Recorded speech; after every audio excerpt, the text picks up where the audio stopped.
अवतार मेहर बाबा की जय జై బాబా. మనం గత 3 వారాల నుండి ఒక ఒక మహా అద్భుతమైనటువంటి ప్రవచనాన్ని డీల్ చేస్తున్నాం. ఎవ్రీథింగ్ అండ్ నథింగ్ అనే పుస్తకంలో 29వ చాప్టర్ అయినటువంటి ది క్వశ్చనింగ్ మైండ్ అనే ప్రవచనాన్ని బాబా చాలా చక్కగా మానవుడి తాలూకా బలహీనతల్ని, మానవుడి తాలూకా ప్రవర్తనలో చేయవలసిన మార్పుని, మానవుడి హృదయం దేనికోసం ఆరాటపడాలో, దేనికోసం ప్రయత్నించాలో, ఏదైనటువంటి ఆ మహా విజ్ఞానాన్ని పెంపొందించుకోవాలో తెలియపరిచినటువంటి చాలా అద్భుతమైనటువంటి విషయాల్ని ఈ అధ్యాయంలో మనకి చెప్పడం జరిగింది. దీని గురించి మనం గత 3 వారాల నుండి కూడా ముచ్చటించుకుంటున్నాను. ఇది నాకు గుర్తున్నంత వరకు ఇది 4వ వారంలా ఉంది. దీని తాలూకా క్యాప్షన్, హెడ్డింగ్ అంటే ఈ చాప్టర్కి పెట్టిన నామకరణం ఏంటంటే ది క్వశ్చనింగ్ మైండ్ అని, అంటే ప్రశ్నించే మనస్సు అని. మనస్సు అనేది మానవుడికి ఎంత ముఖ్యమో అంతటి ప్రమాదకరమైన వస్తువు కూడా. ప్రమాదకరమైనటువంటి స్థితిలో మనిషిని ఇరికించి, బాధించి, ఘర్షణతో హింసిస్తున్నటువంటి తత్వం అన్నమాట ఈ ప్రశ్నించే హృదయం. ఎందుకు ప్రశ్నిస్తాడంటే అతనికి పూర్తిగా లిట్మస్ టెస్ట్ కావాలి. అంటే చాలా ఈ ఈ తర్కంలో తన అభిప్రాయంతో ఏకీకృతమైనటువంటి ఉద్దేశాన్ని ఎదుటివాడి నుండి ఆశిస్తూ ఉంటాడు. మరీ ముఖ్యంగా అవతార పురుషుడు, సద్గురువు అయినటువంటి ఉత్కృష్టమైనటువంటి ఉన్నత స్థాయిలో ఉన్నటువంటి మరి గురువుని కలిసినప్పుడు కూడా, సద్గురువుల్ని కలిసినప్పుడు కూడా ఆయన మీద ఎంతటి ప్రేమ, వాత్సల్యం, నమ్మకం ఉన్నప్పటికీ కూడా విశ్వాసంలో కాసింత వెనుకపట్ట మూలాన్ని తన మేధస్సును ఉపయోగించి తన మనసులో కలిగినటువంటి అనేకమైనటువంటి ప్రశ్నలకి జవాబులు కావాలి అని కోరుకునే తత్వాన్ని పెంపొందించుకుంటాడు. ఒక ప్రక్కని సద్గురు యొక్క విశిష్టత, ఆయన ఆధ్యాత్మిక స్థాయిని పరిశీలిస్తూ, నమ్ముతూ ఇంకెక్కడో చిన్న విశ్వాసం, సందేహం, విశ్వాసలోపంతో కలిగినటువంటి ఆ సందేహాన్ని నివృత్తి చేసుకోవడం కోసం మరి ఆ సద్గురు ఎదుట తనకు అవకాశం చిక్కినప్పుడు అనేక ప్రశ్నలు వేసి తనలో కలిగినటువంటి ఈ సందేహాల్ని, తనకు కలిగినటువంటి ఈ దుఃఖానికి, ఈ నిరాశకి, నిస్పృహకి కారణాల గురించి తెలుసుకోవాలని ప్రయత్నిస్తూ ఉంటాడు. అదే విషయాన్ని బాబా ఈ చాప్టర్లో డీల్ చేయడం జరిగింది. మనం గత 3 వారాల నుండి చెప్పుకున్నాం. జరిగిన విషయాలన్నీ ఒకంత మననం చేసుకొని మిగిలిన విషయాల్ని మనం పరిశీలించడానికి కోసం ఈ విషయాన్ని ఒకంత గుర్తు తెచ్చుకోవడం జరిగింది. బాబాని ఇంత పూర్వమే ఎంత వద్దన్నా తన మీద ప్రేమ, వాత్సల్యం కలిగి తన ఎడల ఒక విధమైనటువంటి సొలైస్, వాడిలో కలిగినటువంటి, మనిషిలో కలిగినటువంటి ఆవేదనకి కాస్తంత సామీప్యత, సరళత కలుగుతుందనే ఉద్దేశంతో బాబాతో ఆహ్వానించబడినటువంటి ప్రేమికులు తనని ఏ ప్రశ్నలు వేయవద్దని అడిగినప్పటికీ అవకాశం ఇస్తే చాలామంది చాలా ప్రశ్నలు అడగడానికి సిద్ధంగా ఉన్నారు అంటూ ఈ అధ్యయనాన్ని బాబా ప్రారంభించి అనేక విధాలుగా మనలో కలిగినటువంటి సందేహాల తాలూకా ప్రకృతి సిద్ధమైనటువంటి అజ్ఞానం, ఆ అజ్ఞానాన్ని ఎలా నిర్మూలించుకోవాలో అనే విషయాల్ని గత 3 వారాలు మనం చెప్పుకుంటున్నాం. ఆఖరిగా ఏమన్నారంటే, నేను భగవంతుణ్ణి, మానవ రూపంలో ఉన్న భగవంతుణ్ణి. ఒకే సమయంలో మానవ చైతన్యము, దైవీ చైతన్యము కలిగిన వాడిని. కాబట్టి నేను మానవ రూపంలో ఉన్న భగవంతుణ్ణి అని చెప్పినప్పుడు మీకు నా మీద పూర్తయిన విశ్వాసం ఉండదు. ఎందుకంటే నా స్థాయిని మీరు గుర్తించలేనటువంటి అసక్తతతో ఉన్నారు గనక. నేను భగవంతుణ్ణే అని చెప్పినప్పుడు నేనేదో డాబుసరి కోసం, మిమ్మల్ని నమ్మించడానికి కోసం ప్రయత్నించాను అని చెప్పి మీరు మొట్టమొదటిగా భావించడం జరుగుతూ ఉంటుంది. దానికి కారణం ఏంటంటే మీలో ఉండే అజ్ఞానం. కానీ నేను భగవంతుణ్ణి అని చెప్పకపోవడం అనేది అది తప్పు అవుతుంది. అది కపటం అవుతుంది. ఎందుకంటే నేను భగవత్ స్వరూపుణ్ణి అయినప్పుడు నా నిజస్వరూపాన్ని నాకుండే దివ్యాధికారంతో చెప్పడం నా ధర్మం. మీరు అది నా ఎడల కలిగినటువంటి పెంపొందించుకొనబడినటువంటి విశ్వాసంతో పరిశీలించినట్టయితే నా నిజస్థితి మీకు అర్థమవుతుంది. దానికి ఆయన ఒక ఎగ్జాంపుల్ కూడా చెప్పారు. గత వారం మనం డిస్కస్ చేసాం. సంగ్రహంగా దాని గురించి డిస్కస్ చేసుకుందాం. మీరు మానవులు, నేను మనిషిని అని చెప్పడానికి మీకు ఏ నిదర్శనం అక్కర్లేదు. నేను మనిషిని కాను అంటే అది తప్పుడు అభిప్రాయం అవుతుంది. మీరు మోసగించబడుతున్నారు ఆ మాట వల్ల అని అనిపిస్తుంది. ఎందుకంటే మీరు మనుషులు, మీకు అది తెలుసు. దానికి ఏ నిరూపణ అక్కర్లేదు, ఏ విట్నెసింగ్, ఏ సాక్ష్యభూతాలు అక్కర్లేదు. మీరు మనిషే కదా. ఒకానొక సమయంలో ఒక పరిస్థితిలో మీరు జంతు రూపం ధరించి జంతువుల మధ్యకెళ్ళి నేను మనిషిని, మీరు కూడా మనుషులే, ఒకానొకప్పుడు మీరు కూడా మనుషులు అవ్వబడతారు అని మీరు చెప్పారనుకోండి, అది యథార్థమైన విషయమా కాదా? యథార్థమైన విషయమే. ఎందుకంటే ఒకటి, మీరు మనిషే, కానీ కొన్ని పరిస్థితుల్లో జంతు రూపంలో వచ్చారు, జంతువుల మధ్యకి వెళ్ళారు, నేను మనిషిని అని చెప్పారు. అంటే మీకు మానవ చైతన్యం సంపూర్ణంగా ఉంది కనుక ఆ యథార్థ స్థితిని మీరు వ్యక్తపరిచారు. నేను మనిషిని కాదు, నేను మీలాంటి జంతువునే అని మీరు చెప్పినట్టయితే అది యథార్థ స్థితి కాదు. ఎందుకంటే మీకు మానవ చైతన్యం ఉంది, ఏకకాలంలో జంతు చైతన్యం ఉంది కనుక. మళ్ళీ ఇంకోటి చెప్పారు, మీరు కూడా మనుషులే, ఏదో ఒక సమయంలో మీరు మనిషిగా పరిణామక్రమం జరుగుతుంది అని చెప్పారు. అందులో కూడా యథార్థ స్థితి ఉంది కదా. ఈ పరిణామక్రమంలో సృష్టి గమనంలో తప్పకుండా ప్రతి జీవి, ప్రతి వస్తువు పరిణామక్రమం జరుగుతుంది. కాబట్టి ఈనాటి జంతువు ఒకనాటికి మానవ రూపం ధరించడం తథ్యం. ఆ విషయాన్ని ఆయన చెప్పాడు.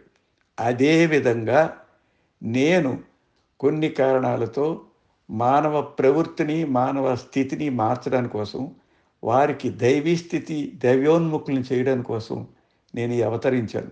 నేను మానవ రూపం ధరించినటువంటి భగవంతుణ్ణి అని నాకుండే దివ్యాధికారంతో నేను చెబుతున్నాను. అది నా యథార్థ స్థితి, అది ఏ భేషజం కాదు. నేను ఒకవేళ అలా చెప్పకుండా నేను మీలాంటి సామాన్య మానవుణ్ణే అని చెబితే అది అబద్ధపు వాక్యం అవ్వబోతుంది. ఎందుకంటే నాకు మానవ చైతన్యంతో పాటు దైవీ చైతన్యాన్ని ఉంది. దైవీ స్వరూపుణ్ణి నాకుండే అధికారంతో నేను అనుభవిస్తున్నాను. కాబట్టి ఆ విధంగా నేను దైవాంశ సంభూతుణ్ణి, మానవ రూపం ఉన్న భగవంతుణ్ణి అని చెప్తున్నాను. అదే కాకుండా మీరు కూడా భగవత్ స్వరూపులే, మీలో ఉన్నది కూడా భగవంతుడే. ఈనాడు మీరు గ్రహించకపోయినా ఒకానొక కాలంలో మీరు కూడా భగవంతుణ్ణి అవగతం చేసుకొని ఆ అనుభూతిని పొందడానికి అర్హులే అని నేను చెప్తున్నాను. అలా చెప్పడంలో యథార్థ స్థితి ఉంది. నేను అలా చెప్పకపోతే అది అసత్యపు స్థితి అనిపించుకుంటుంది అని చెప్పి బాబా మన తాలూకా ఆ నిజస్థితిని, మన ఆత్మదర్శనానికి ప్రయత్నించవలసిన ఆవశ్యకతని బాబా ఈ వాక్యాల ద్వారా మనకు ఉత్సాహపరుస్తూ ఇచ్చినటువంటి సంగ్రహమైన ఒక ఎగ్జాంపుల్, ఒక స్వరూప్యత అది చెప్పడం జరిగింది. అక్కడ గత వారం మనం ఆగాం. ఇప్పుడు ఆ చాప్టర్ని కొనసాగిస్తూ తర్వాత మనం బాబా చెప్పిన ఈ డిస్కోర్స్ని చదువుకుంటూ మళ్ళీ పరిశీలిద్దాం. Next paragraph. The greatest sin is hypocrisy. He is the greatest hypocrite who himself being one asks others not to be hypocritical. I want to be honest. You should not pretend to be what you are not. ఇది ఈ paragraph. బాబా అనేకసార్లు చెప్పారు, మనం అనేకసార్లు విన్నాం. కపటం అనేది నేను క్షమించలేని నేరం. దేన్నైనా క్షమిస్తాను కానీ కపటాన్ని నేను అంగీకరించను అని చెప్పారు కదా. అదే ఇక్కడ ఎంఫసైజ్ చేస్తున్నారు, రీట్రేట్ చేస్తున్నారు, ధ్రువపరుస్తున్నారు అనమాట. The greatest sin is hypocrisy. అత్యంత పాపమైన ఏదైనా కార్యం ఉందంటే అది కపటం. కపటంతో ప్రవర్తించినంత పాపం ఇంకోటి లేదు అని బాబా మరోసారి ఇక్కడ ధ్రువపరచడం జరిగింది. He is the greatest hypocrite who himself being one asks others not to be hypocritical. అసలు ఈ ఎంత నేరం అంటే అన్నింట్లోకి ఈ కపటం అనేది చాలా నేరం. కానీ ఇంకా ఈ కపటి ఎవడైతే ఉంటాడో వాడు కపటయ్యుండి కూడా కపటం మీద పెద్ద లెక్చర్లు ఇస్తాడు, పెద్ద ఉపన్యాసాలు ఇస్తాడు. Is the greatest hypocrite who himself one asks others not to B hypocrite. అయ్యా, ఆయన కపటంతో ఉంటాడు, మీరందరూ కపటంగా ఉండకూడదండి. కపటం అనేది చాలా నేరం. బాబా చాలాసార్లు చెప్పారు, కపటం అనేది అంత తప్పు, నేరమైనటువంటి, శిక్షార్హతమైనటువంటి ఒక కార్యక్రమం ఏది కాదు, దాన్ని మించిన పాపం ఇంకోటి లేదు అని ఉపన్యసిస్తుంటాడు. కానీ వాడే పెద్ద కపటి. కపటిగా ఉండు, కపటం మీద ఉపన్యసించి కపటం ఉండకూడదు అని చెప్తుంటాడు చూసారా, అతను మహాపాపి అని చెప్పడం జరిగింది. I want you to be honest. You should not pretend to be what you are not. నేను మిమ్మల్ని అందరినీ నిజస్థితిలో ఉండాలని, ఎల్లప్పుడూ యథార్థ పరిశీలనతో యథార్థాన్ని బలపరుస్తూ మీ ప్రవర్తన ఉండాలని, సహజసిద్ధంగా ఉండాలని, అది నిజాయితీగా ఉండాలని నేను ఎప్పుడు కోరుకుంటూ ఉంటాను. You should not pretend to be what you are not. మీరు ఎప్పుడు కూడాను మీరు ఏది కాదో అదిగాను మీరు ప్రదర్శించకూడదు. నేను దొంగనై ఉండి నేను దొంగన కాదు, నేను సత్యహరిచంద్రుణ్ణి, నేను అబద్ధం నిత్యం 10 సార్లు అబద్ధం ఆడుతూ నేను ఏదో సత్యవాదిని అని చెప్పుకుంటారు చూసారా, that it self is hypocrisy. ఏది తను కాదో అది నేను అన్నట్టుగా ప్రిటెండ్, నాటకం ఆడతారు, నమ్మించడానికి ప్రయత్నిస్తారు సమాజాన్ని. వాడు చాలా దోషి. అందుకని అలా ఉండకూడదు. Everybody should be honest. నిజాయితీగా బ్రతకాలి. తాను ఏంటో అదే చెప్పాలి ధైర్యంగా. తాను ఏంటి కాదో అది నేను అని చెప్పి, నేను సరళంగా దుర్మార్గుడు, నేను సత్యశీలుణ్ణి, నేను సన్మార్గంలో సంచరిస్తున్నాను అని నమ్మబలుగుతాడే సమాజాన్ని, వాడు చాలా దోషి అని బాబా ఈ సందర్భంలో చెప్పడం జరిగింది. Next paragraph. One of you has said, Baba, I'm doing my duty honestly, but I'm not happy. ఒకడెవడో నా దగ్గర, నేను ఎందుకంటే ఇది ప్రశ్నించే హృదయం గురించి బాబా ఇక్కడ డిస్కస్ చేస్తున్నాడు కాబట్టి ఆయన మరొక సంఘటన తీసుకొచ్చారు. ఒక ఉపమానం, ఒక ఎగ్జాంపుల్, ఒక ఉదాహరణగా ఈ విధంగా చెప్తున్నారు Baba. One of you has said, Baba, I'm doing my duty honestly, but I'm not happy. Baba, మీరు నిజాయితీగా ఉండమంటారు, నేను నిజంగా మీరు చెప్పిన విధంగా నిజాయితీగానే నేను ప్రవర్తిస్తున్నాను, కానీ నాకు ఎదురైందంతా కూడాను చాలా చిక్కులు, చికాకులు, బాధలు, దుఃఖాలే.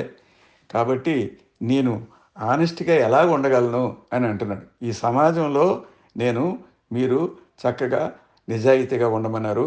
I'm doing my duty honestly. నేను నా కర్తవ్యాన్ని నిజాయితీగానే చేసుకుంటూ ఉన్నాను. ఎట్ ఐఎమ్ నాట్ హ్యాపీ అని చెప్పాడు. Who is to be blamed for this? ఇంకా అతను ప్రశ్నిస్తున్నాడు, నేను ఎంత నిజాయితీగా ఉన్నా నేను కష్టాలను అనుభవిస్తున్నాను. ఈ సమాజం నన్ను నిందిస్తుంది, దూషిస్తుంది, కష్టపెడుతుంది, దుఃఖాన్ని కలిగిస్తుంది. నేను దాని గురించి ఎవరిని నిందించగలను చెప్పండి? Who is to be blamed for this? ఈ సృష్టి, ఈ సమాజం అంతా నన్ను నిందిస్తుంది. నేను ఆనెస్ట్గా ఉన్నప్పటికీ నా ఆనెస్టీని, నా నిజాయితీని శంకిస్తుంది. నేను ఎవరికి చెప్పుకోను అని బాధపడుతూ చెప్తున్నాను అనమాట. Does God take the advantage of my weakness? అంటే నేను నిజాయితీగా ఉన్నాను కాబట్టి భగవంతుడు దాన్ని అరుసుగా తీసుకొని నాకే ఈ కష్టాలు కలిగిస్తున్నాడా? చెప్పండి. నేను ఎందుకు కష్టాలు అనుభవించవలసిన అవసరం ఏర్పడుతుంది నేను నిజాయితీగా ఉన్నప్పుడు. I'm happy with your frankness. Baba చెప్తున్నారు, I'm happy with your frankness. మీ నిజమైన సందేహాన్ని వ్యక్తపరిచినందుకు, మీ బాధలు నా ముందు చెప్పినందుకు నాకు సంతోషంగానే ఉంది అని చెప్తున్నారు ఆయన.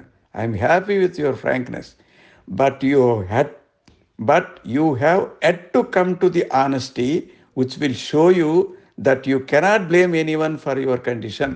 కానీ ఇంకా యథార్థ స్థితిని మీరు గ్రహించలేదు.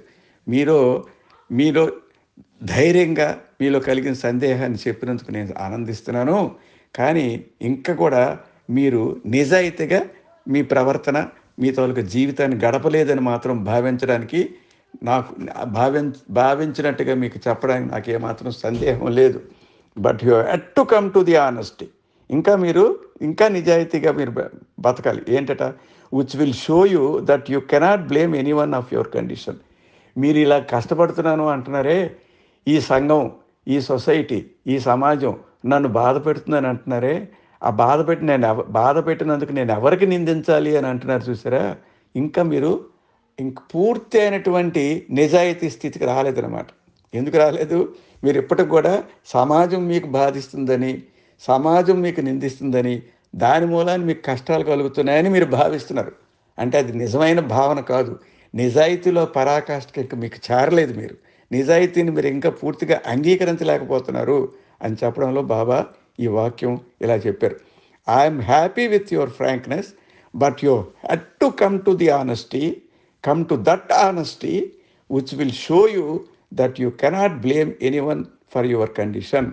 నీ తాలూకా ఈ పరిస్థితి, అంటే నీ దుఃఖానికి కారణమైన ఎవరైతే అనుకుంటున్నావో, ఏ సమాజాన్ని అయితే నువ్వు నిందించాలనుకుంటున్నావో, అంటే సమాజం అంటే ఆ సమాజంలో వ్యక్తులు ఉండొచ్చు, ఒక వ్యక్తి ఉండొచ్చు, గ్రూప్ ఆఫ్ వ్యక్తులు ఉండొచ్చు, ఒక గుంపుగా ఉండొచ్చు. కానీ సమాజాన్ని నిందించాలి అని అనుకుంటున్నావు చూసావా? దాని మూలంగా నువ్వు ఇంకా నిజస్థితిని గ్రహించలేదని నేను భావిస్తున్నాను అన్నారు. ఏంటట? ఇది చాలా డీప్ అండి, మీరు చాలా జాగ్రత్తగా ఆలోచించాలి. But you have at to come to that honesty which will show you that you cannot blame any one of your condition. మీరు నిజంగా ఆనెస్టీ అయితే, ఇంకా నిజాయితీగా ఉంటే, ఇంకా నువ్వు నిజమైన స్థితిని గ్రహించగలిగినట్టయితే సొసైటీని మీరు నిందించరు, అంటే ఈ సమాజాన్ని మీరు నిందించరు. ఎందుకు నిందించరట? Whatever you want to be that you become. ఎందుకట? నువ్వు ఏమిటి అవ్వాలో అది నువ్వు అయ్యావు అనే విషయాన్ని, ఆ నిజస్థితిని నువ్వు తెలుసుకోవాల్సి ఉంది. అంటే దాని అర్థం ఏంటంటే, నేను ఎవరిని బ్లేమ్ చేయాలి అని బాధపడుతున్నావు. ఎవరిని బ్లేమ్ చేస్తావు? సమాజం ఆ బ్లేమ్ నీకు కష్టం కలిగించింది కాదు. నీ నిజస్థితి ఇంకా నువ్వు అర్థం చేసుకోలేదు. నీలో ఇంకా అజ్ఞానంతో కూడినటువంటి ఈ భౌతికమైనటువంటి ఈ సంతోషాలని, సౌకర్యాల కోసం ఇంకా తాపత్రయపడుతున్నావు అన్నమాట. దాని అర్థం ఈ అశాశ్వతమైనటువంటి, నిశ్చలమైనటువంటి కానటువంటివి, ఇది స్వప్న సదృశ్యమైనటువంటిది, ఇది మాయాజనితమైనటువంటి కష్ట నష్టాల గురించి నువ్వు వ్యాకులత చెందుతున్నావే కానీ, ఈ కష్ట నష్టాలు ఎందుకు కలుగుతున్నాయంటే ఆ భగవంతుడి స్థితిని అనుభవపూర్వకంగా అర్థం చేసుకోవడానికి కోసం పూటమిలో బంగారం కలిగినటువంటి దెబ్బలను పట్టుకుంటూ ఆ బంగారం ఎంత ఆనందంగా, ఎంతో సుందరంగా, నగగా ఏర్పడుతుందో ఆ విధమైనటువంటి మనస్థితి నీకు రావడానికి కోసమే ఈ కష్టాలన్నీ భగవంతుడితో కల్పించబడినటువంటి కష్టాలను అనుభవిస్తూ నీ నిజస్థితిని, నీ ఆత్మదర్శనాని కోసం ఆ కష్టాలన్నీ ఈ విజయ సోపానాలు అవుతాయన్న విషయాన్ని, ఆ నిజమైన స్థితిని నువ్వు గ్రహించలేకపోతున్నావు. అందుకని చేత నువ్వు ఇంకా కూడా నీ ఆనెస్ట్గా, అంటే నిజాయితీ స్థితికి, నిజమైన స్థితికి ఇంకా నువ్వు రాలేకపోతున్నావని నేను భావిస్తున్నాను అని బాబా చెప్తారు. Whatever you want to be that you become. నువ్వు ఏమవ్వాలో అది అవుతున్నావు. అంటే నువ్వు కష్టాలు ఎందుకు ఓరుస్తున్నావు అంటే, నువ్వు సుఖాల కోసం అర్హుడు అయ్యావు కాబట్టి ఆ సుఖమైనటువంటి అనుభూతుల్ని నీ ఆత్మదర్శనం ద్వారా భగవంతుణ్ణి ఎల్లవేళలా, అన్ని వేళల్లో, తర్వాత అన్ని ప్రాంతాల్లో అందరిలోని చూడగలిగే స్థితికి, నీ మానసిక స్థితిని పెంపొందించుకోవడానికి కోసం మాత్రమే ఈ కష్టాలు నీకు ఎదురవుతున్నావనేటువంటి నిజమైన భావాన్ని నీకు కలిగించడానికి కోసం మాత్రమే నువ్వు ఏదో కష్టాలని అనుకుంటున్నావే, అవన్నీ నీకు విజయ సోపానాలే అన్న విషయాన్ని ఇంకా నువ్వు గ్రహించలేకపోతున్నావు అని బాబా చెప్తున్నారు. తర్వాత అంటున్నారు, however if you want to blame anyone blame me. ఒకవేళ నువ్వు ఈ సమాజాన్ని తప్పు పడుతున్నావు, లేకపోతే నీ చుట్టుపక్కల ఉన్న వ్యక్తుల్ని తప్పు పడుతున్నావు, వాళ్ళ మూలాన్ని నీకు కష్ట నష్టాలు వచ్చాయి అనుకుంటున్నావు, అది చాలా తప్పుడు విషయం, తప్పుడు అవగాహన. అసలు నిజంగా నువ్వు ఎవరినైనా తప్పు పట్టాలి అనుకుంటే భగవంతుడిని తప్పు పట్టు. ఎందుకంటే భగవంతుడు తప్పించి నీ తాలూకా స్థితిని నిశ్చయించడంలోకి ఎవరికి అర్హత లేదు. ఎవరి మూలానో నువ్వు కష్టాలు అనుభవించవు, ఎవరి మూలానో నువ్వు సుఖాలు అనుభవించవు. నీ కష్టాలు సుఖాలు కూడా నీ అవసరాన్ని బట్టి, నీకు ఆవశ్యకత ఉంది కాబట్టి నీ మార్పుని ఆశించి భగవంతుడే ఆ పరిస్థితులను సృష్టిస్తున్నాడు. If you want to blame me blame, if you want to blame anyone blame me. ఒకవేళ నువ్వు ఎవరినైనా నిందించాలనుకుంటే, ఎవరి మీదైనా అనుమానం వ్యక్తపరచాలనుకుంటే, నీ కష్టాలకి వాళ్ళు కారకులు అని భావించినట్టయితే వాళ్ళెవరూ కారకులు కారు, నేనే కారణం. If you want to blame anyone for your condition, you blame me అంటున్నాడు. నువ్వు నన్నే blame, instead of blaming others you blame me అంటున్నారు ఆయన. నన్నే బ్లేమ్ చేయి అంటే నా మీదే నన్నే నిందించు. For everything in the universe has come out of me, and so I am the only one who can be blamed. ఏ పరిస్థితులు ఎవరికి ఎందుకు వచ్చాయో దానంతటికీ నేను సృష్టికర్తను కాబట్టి నా సృష్టానుసారం, నా తాలూకా ఇచ్ఛానుసారమే ఎవరికి ఏ నష్ట కష్టాలు వచ్చినా, ఎవరు ఏ పరిస్థితుల్లో ఉన్నా అది మంచవని చెడ్డవని అది అంతా నా కల్పితమే, నా ఇచ్ఛానుసారమే జరుగుతుంది. కాబట్టి ఎవరిని బ్లేమ్ చేయకు. ఒకవేళ నువ్వు బ్లేమ్ చేయాలనుకుంటే, నీకు పూర్తి అవగాహన ఇంకా కుదరకపోతే, ఈ బ్లేమ్ చేయడానికి అంటే ఈ నిందించడానికి నిందారుని నేను మాత్రమే. ఎందుకంటే నేనే ఈ యావత్ సృష్టికి మూల పురుషుణ్ణి, యంత్రారూఢుణ్ణి, ఆ యంత్రం నడిపేవాడిని నేను. ఈ సృష్టి అంతా యంత్రం అని భావిస్తే ఆ యంత్రాన్ని నడిపినటువంటి యంత్రారూఢుడు నేను కాబట్టి నన్ను నిందించు అని చెప్తున్నారు. I'm the only one who can be blamed అన్నారు. అందుకే but you have no idea of my love and compassion which sustains you the very being. కానీ నా తాలూకా కరుణ కటాక్షాలు నీకు తెలియవు. నన్ను బ్లేమ్ చేయమని చెప్తున్నాను, నిజంగా నువ్వు బ్లేమ్ చేస్తావా? బ్లేమ్ చేయడానికి నీకేమైనా అర్హత ఉందా? ఎందుకంటే ఆ బ్లేమ్ చేసావు అంటే నీకు ఇంకా పూర్తిగా అవగతం కాలేదు, అవగాహన కాలేదు, మేల్కొల్పు జరగలేదన్నమాట. కాబట్టి నేను ఏమి చేసినా అది నీ మంచి కోసమే చేస్తున్నాననే భావన నీలో లేకపోవడం వల్లనే ఎదుటివారిని బ్లేమ్ చేస్తావు. అవసరమైతే నన్ను బ్లేమ్ చేయమన్నాను కాబట్టి నన్ను కూడా బ్లేమ్ చేస్తావేమో. కాదు, నా ఇచ్ఛానుసారమే దైవీ ప్రణాళిక నిర్ణయించిన ప్రకారంగా నీలో సద్భావము, సన్మార్పు, ఆత్మదర్శనం, భగవదైక్యత పెంపొందించుకోవడానికి కావలసినటువంటి ఆ లక్షణాలు, ఆ ధైర్యము, ఆ యోగ్యత కలిగించడానికి మాత్రమే నీకు ఈ కష్ట నష్టాలు ఏర్పడుతున్నాయని అని నువ్వు గ్రహించగలిగినప్పుడు మాత్రమే నువ్వు యథార్థ స్థితిలో చాలా నిజాయితీగా ప్రవర్తిస్తున్నావు అన్నట్టు భావన నాకు కలుగుతుంది అని చెప్తున్నారు ఆయన. I'm the only one who can blame me, but you have no idea of my love and compassion. నా ప్రేమ, నా కటాక్షం, నా కృప నీకు దాని మీద నీకు ఐడియా లేదు, నీకు అవగాహన చేసుకోలేవు, దాన్ని నువ్వు వాల్యూ చేయలేవు, దాన్ని నువ్వు ఎంచుకోలేవు అనమాట. But you have no idea of my love and compassion which sustains your very being. నువ్వు ఇలా బ్రతికున్నావు, నువ్వు ఇలా కదులుతున్నావు, నువ్వు ఇలా ఊపిరి తీస్తున్నావు, నీలో చలనం ఉంది, చైతన్యం ఉంది, ఆ అవగతం చేసుకున్నటువంటి అర్హత ఉంది, అంతటి అదృష్టవంతుడు అనే విషయాన్ని నువ్వు గ్రహించాలి. దానికి అంతటికి మూల పురుషుడినవన్నీ నేనే. Which sustains your very being అన్నాడు అంతే. Which sustains your very being. నువ్వు ఇలా ఉండడానికి కారణం నేను కాబట్టి నన్నే నువ్వు బ్లేమ్ చేస్తే నీకు ఎందుకు ఈ కష్టాలు వచ్చాయో నీకు అర్థం అవుతుంది. ఈ కష్టాల్లో కూడా వెనక ఏదో అర్థం ఉంది, ఈ కష్టాల వెనక ఆనందం ఉంది.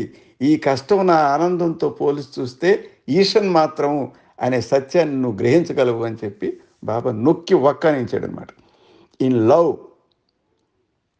In love is infinite compassion and what ever happens is already tempered by my compassion. కాబట్టి ప్రేమ ఎటువంటిదంటే అనంతమైనటువంటి కృప, అనంతమైనటువంటి కరుణ కలిగినటువంటిది నా ప్రేమ. నా ప్రేమ వల్ల మాత్రమే ఏదైతే నీకు ఈ నష్టాలన్నీ అనుకుంటున్నావో ఆ నష్టాలు జరిగేవేవో అదంతా నా కటాక్షం, నా కృప మూలాన్ని. ఏంటా కృప? నీలో మార్పు రావాలి. నువ్వు మార్పు చెంది నీ తాలూకు యథార్థ స్థితిని నువ్వు గ్రహించి నీ ఆత్మదర్శనాన్ని చూసుకొని భగవంతుడిలో ఐక్యత పొంది భగవంతుడు మాత్రమే ఈ సృష్టిలో ఉన్నాడు, ఇంకెవరూ లేరు. ఏది ఏర్పడినా భగవత్ కృప, ఏది చూస్తున్నామో మనం అదంతా భగవద్ దర్శనం, ఏది అనుభవిస్తున్నామో అది భగవంతుడి తాలూకా కటాక్షం అని నువ్వు భావించగలిగిన రోజు మాత్రమే నీకు నిజస్థితి అర్థం అవుతుంది.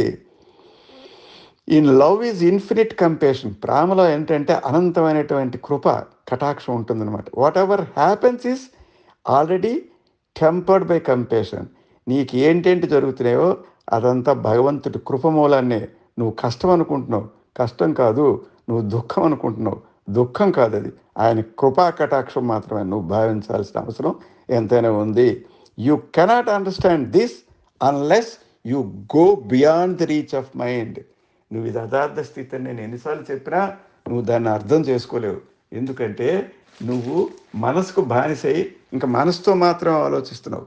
ఈ అనంత స్థితిని పరిమితమైనటువంటి నీ జ్ఞానంతో అపరిమితమైనటువంటి దైవీ కటాక్షాన్ని నువ్వు కొలవలేవు, నువ్వు దాన్ని అర్థం చేసుకోలేవు. You cannot understand this unless you go beyond the reach of mind. నువ్వు మనసుకి ఆవలకు ప్రయాణం చేస్తే తప్పించి నా తాలూకా కృపా కటాక్షాన్ని వీక్షించలేవు, దర్శించలేవు, అర్థం చేసుకోలేవు. ఆ మేల్కొలుపు నీకు కలగదు అని బాబా చెప్పడం జరిగింది. అది ఇంకా ఇంకా 26 నిమిషాలు అయిపోయిందండి. ఈ వారికి కాపేద్దాం. ఎందుకంటే ఇంక ఇది అలాగే ఇవాళ కంటిన్యూ కానప్పుడు మరి కొంచెం ఎక్స్ట్రా టైం తీసుకోవడం అక్కర్లేదు. వచ్చే వారం మిగిలింది మనం పరిశీలిద్దాం. ఇది అమోఘమైన చాప్టర్ అండి. తప్పకుండా మీరు పుస్తకం తెరిచి జరిగినంత వరకు 1-2 సార్లు చూసి జరగబోయేది రేపు మనం వచ్చే వారం మనం కొనసాగించడానికి మీరు ముందుగా చదువుకొని ప్రిపేర్ అయి ఉంటే దీంట్లో ఉండే మాధుర్యం, దాంతో విశిష్టత, ఈ చాప్టర్లో ఉండే విశిష్టత, ఆవశ్యకత అద్భుతంగా మనకి గోచరం అవుద్ది. కాబట్టి మీరు ఆ ప్రయత్నం చేసి వచ్చే వారానికి ప్రిపేర్ అయ్యి మనం అందరం కూర్చొని మళ్ళీ దీన్ని పరిశీలించడానికి కోసం ప్రయత్నిస్తాం. అవతార్ మెహర్ బాబాకి జై.